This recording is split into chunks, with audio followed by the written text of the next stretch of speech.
Hello, everybody. So nice to have you here tonight to read again and again and again this wonderful book, The Way, the Truth, and the Life by Emmanuel through the hands of Chico Xavier. We are on chapter 40, A Time for Trust. Don't we all need trust in this moment? There's so much happening in the world, but we must trust God and trust Jesus that everything will be okay, no matter what you're going through. Physical pain, emotional pain, mental pain. 40, a time for trust. And he asked them, where is your faith? That is in the book of Luke, chapter 8, verse 25. The storm had troubled the souls of even the strongest disciples. Disoriented before the fury of the elements, they cry out for Jesus' help. The master does help them, but then ask, where is your faith? Excuse me. This scene suggests some heavy pondering. Jesus' question clearly points out the need for trust when everything seems dark and lost. In such circumstances, faith will rise to the occasion in its own time. If there is a time for working and resting, for sowing and reaping, trust will always show itself at the appropriate hour. Nobody needs to be optimistic when everything is going well. It is difficult to prove one's friendship in moments of happiness. Of course, disciples should expect opportunities for more struggles, times when they can apply the teachings of the Lord more extensively and intensively. Otherwise, it would be impossible to tell just how much they have grown spiritually. During these dolorous times, many invoke direct help from Christ, and help always comes because the heavenly mercy is infinite. But once the difficulty is overcome, there will always be the question, where is your faith? More obstacles will appear until the disciple learns how to serenely control, educate, and overcome him or herself based on the lessons received.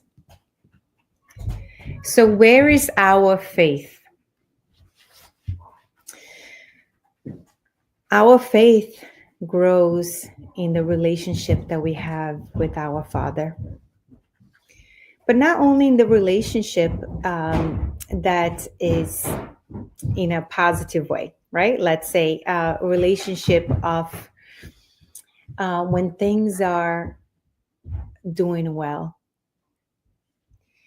But also when things are not going the way we wished they were going. Perhaps at times where we hit rock bottom. The relationship with our Father becomes deeper in a way.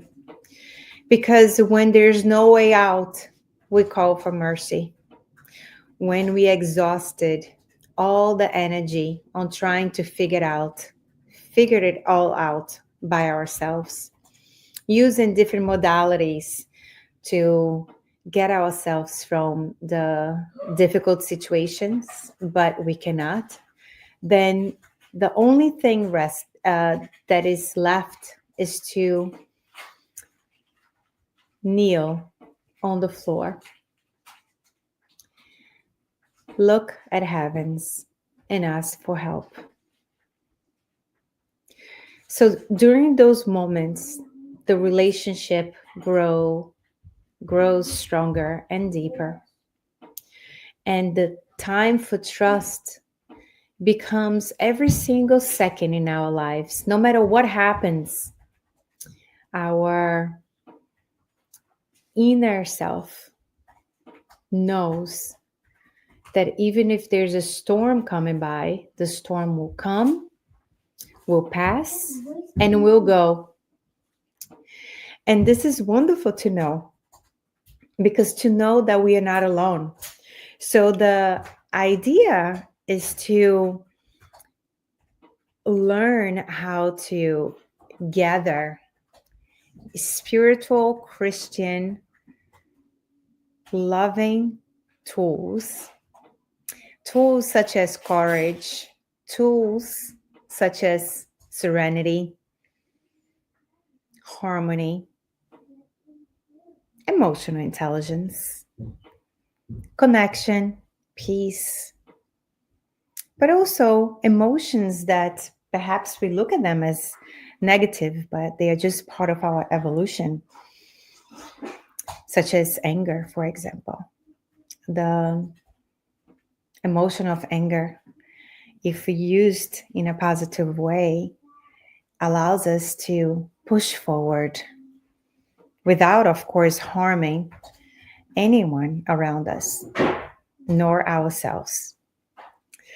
So when time to trust comes, when things get hard, then we take out our tool kit, we open it up, and we use whatever tool is necessary for that moment.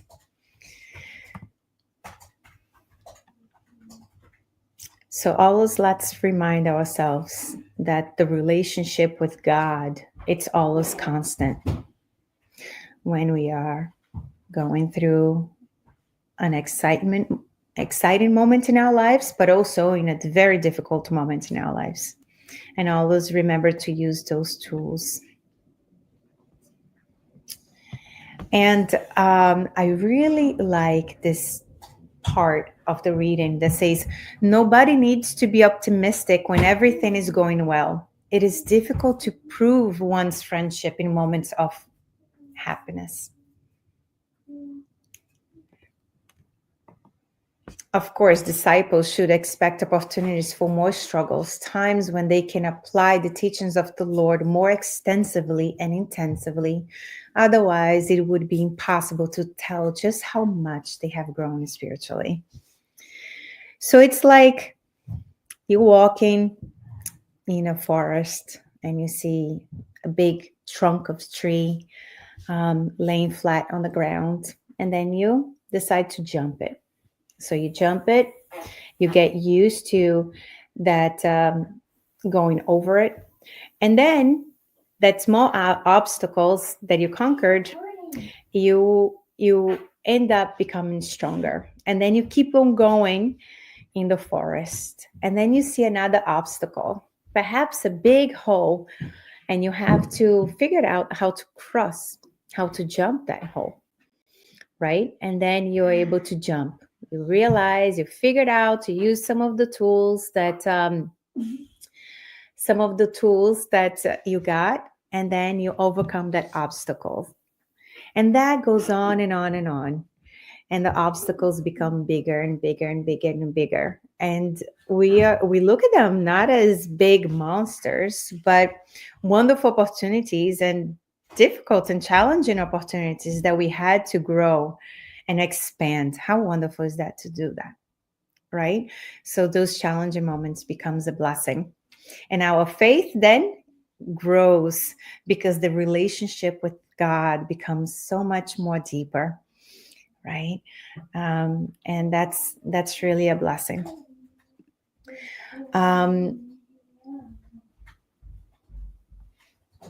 And just to finalize, I also appreciate this part that says, during these dolorous times, many invoke direct help from Christ, and help always comes because the heavenly mercy is infinite.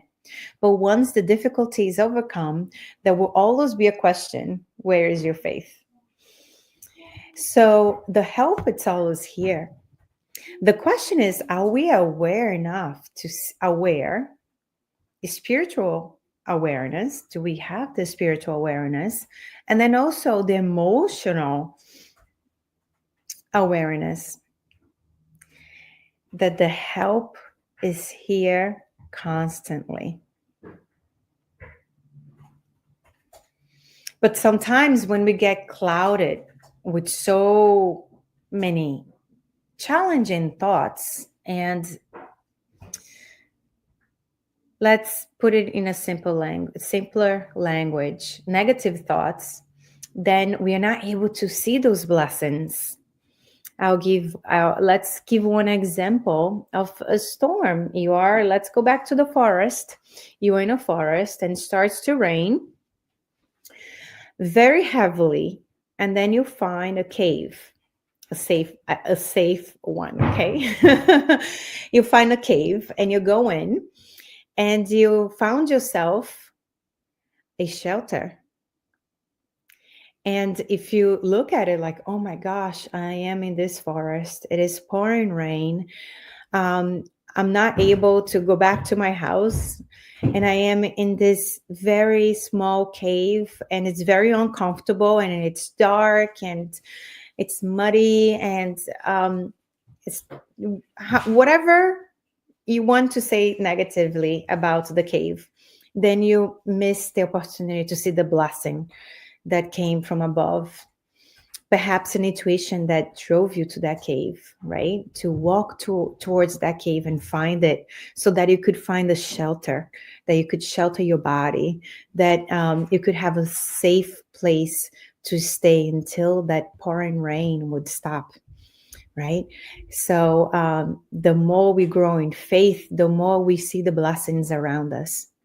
Every little blessing, we are so grateful. And when we live in a gratitude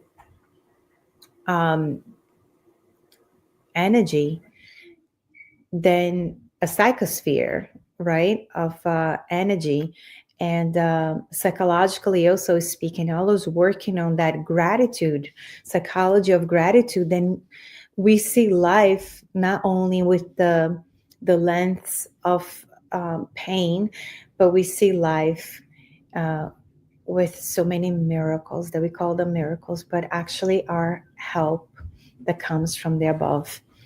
So what a great chapter. Let's all continue to build our faith, helping us to be able to dive in this beautiful, marvelous love that comes from our Father. And with that, let's close by saying a prayer.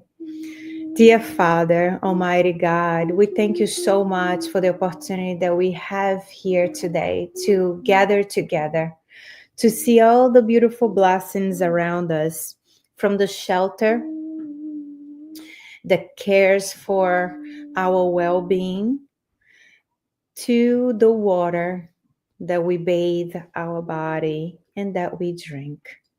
We thank you so much for the family members and all the love that comes our way. We thank you so much for our work, our spiritual enlightenment that little by little is being built through tears and through smiles. We thank you so much for all the people that you put in our lives. Sometimes they become our greatest teachers. Others, they become moments of reflection, moments of relationship where we learn from one another. Excuse me. So, God, bless our family members, our friends, our home. Bless Kardec Radio and all these wonderful things that is coming our way. Let us have eyes to see and ears to hear, so that when difficult time comes, we remember, we are able to hear the whispers that comes from the spiritual world, enveloping us and giving us so much strength to keep on going. And we are able to see not only with our physical eyes, but our spiritual eyes, the beauties that comes from the spiritual world, guiding us, enchanting us with love, with peace and courage. We thank you so much for everything, God. Bless this study and allow us to meet again next Thursday. So be it. Thank you, everyone. Have a good night.